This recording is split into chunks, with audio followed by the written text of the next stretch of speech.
nun zin kong hi thiar da ka thi am thei mo si lo lung ngai le lom chang ni alo then hian nun dan zir tir tu ka ngai swal chin se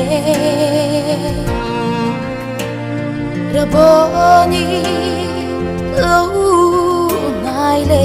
ro raboni lo ngai le ro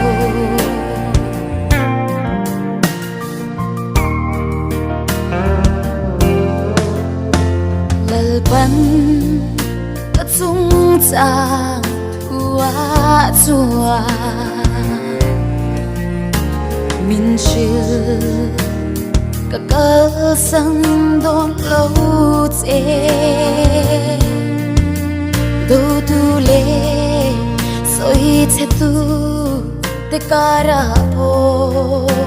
do kan tan min wat sai chi ka lo me o lal isu o yeng le i thu tak chu tir chak la an ni chuan mi shuai sel sela i kang thiang him le i om na te chu him takin mi then ro se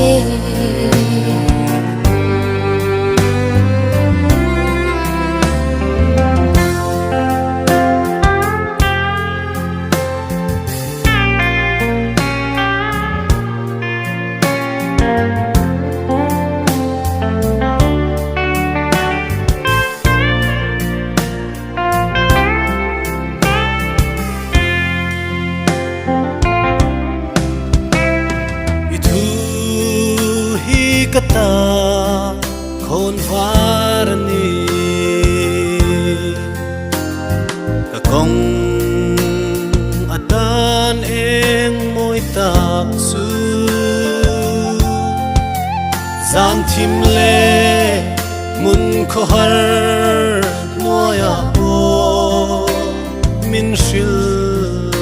mangai na kalal mangai na katan hian a thum bere katan hian a thum bere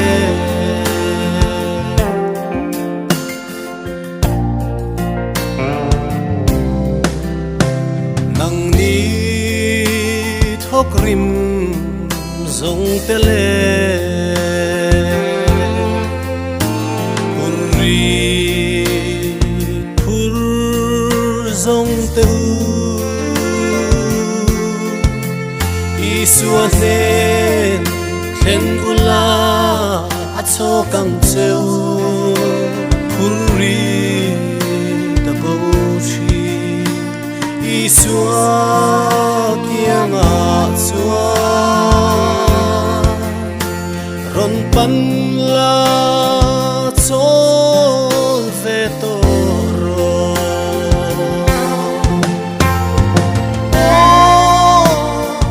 eng le i thu tak chu tir chuak la an ni chua mi shuai zel sela i kang thiang hlim le i om na te chu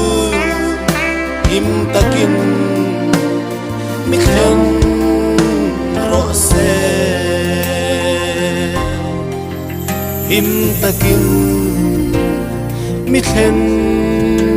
rõ se